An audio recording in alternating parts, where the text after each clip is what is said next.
Listen up, guys. I know that it's easier for us to go outside and wash our car than it is for us to take care of our own skin properly. I'm guilty of it. You guys make fun of my ashy elbows because I work out in the desert. But I've solved that problem, and here's where you can too. Products are confusing. I don't get them. That's where Tej Hanley comes in. Here's what they do. You sign up. 1 monthly payment. They send this box to your house. In the box, all-in-one skincare system. It's all you need. You get all of these products, right? And here's the thing about all these products. It's facial scrubs, washes, moisturizers. They're so easy. Look, this one says AM, this one says PM. That's when you use them. There's no thinking involved. It's all you need. You don't have to go to the store. And they cut out the middleman by selling it to you direct. Check out the link in the description. I got your skin covered.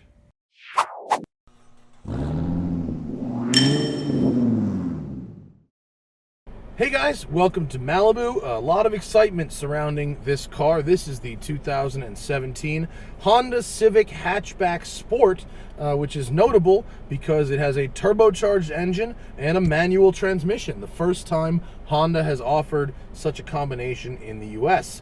It's got a really neat color, sonic gray metallic. I guess off gray blues are the thing to do this year. Seats 4. It has the same wheelbase as the Civic sedan and the Civic hatchback, so its road mannerism should be similar. It weighs 2,860 pounds, and it has 180 horsepower and 170 pounds of torque. Let's see how this thing does. Turbocharged manual Civic.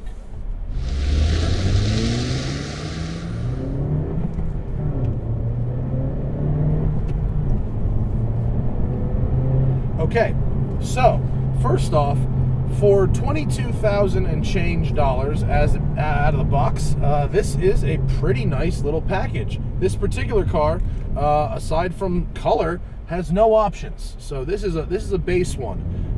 I recently had the Civic Touring, which had the leather and it had the nav and the better radio, and I have to say, for the $3 or $4 grand extra, it was worth it. The problem is you can't get leather and a manual. They are mutually exclusive options, which I think is a mistake, but I can't really do anything about it. So for the meantime, it is what it is.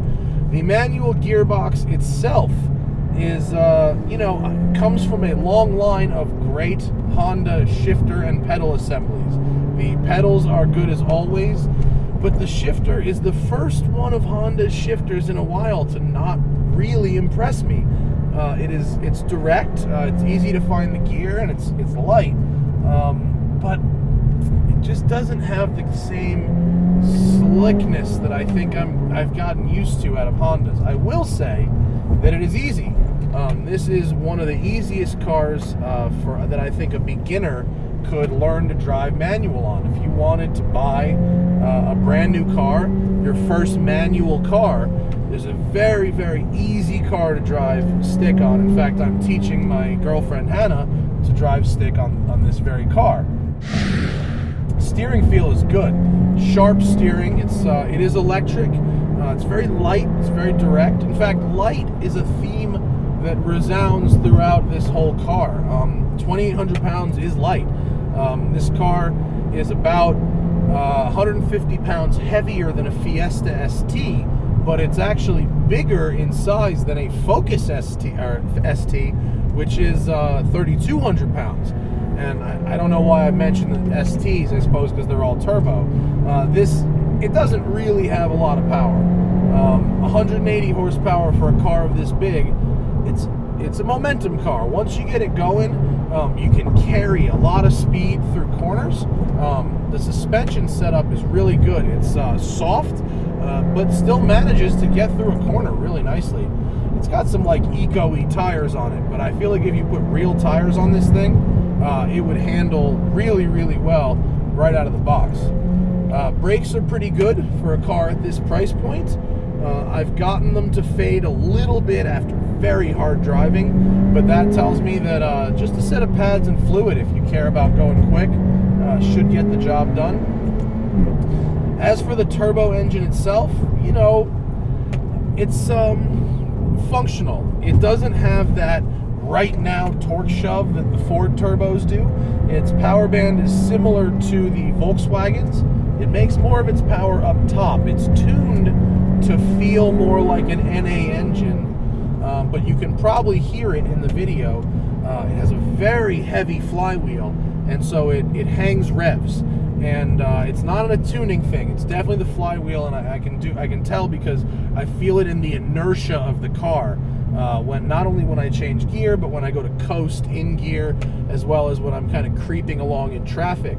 That heavy flywheel makes it easy to creep along in second and ride the clutch a little bit rather than going down to first. But it also does take away some of the sporty feel, so I'd expect that to be rectified with the SI model. I don't want to sit behind a cyclist, so I'm going to stop and I'll be right back in a second. Listen to this. That's rev hanging right there. And also the heavy flywheel, I think it's got to help for fuel economy.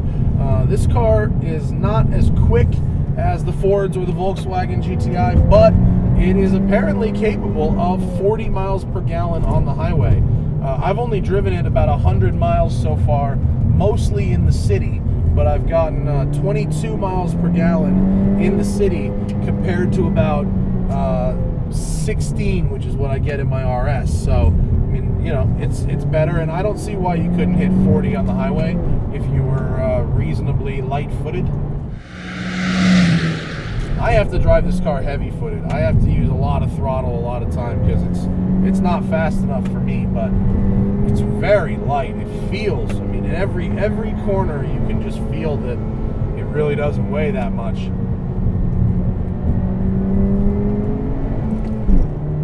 The shifter knob feels like a Porsche 944's. Caught up to that cyclist rather quickly, didn't we? It's okay, we'll go around when we get a chance here.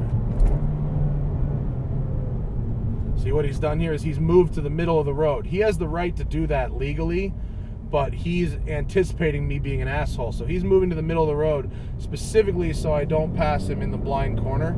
And I understand why he's doing that, but he didn't really need to do that. Anyway, we've passed the cyclist safely.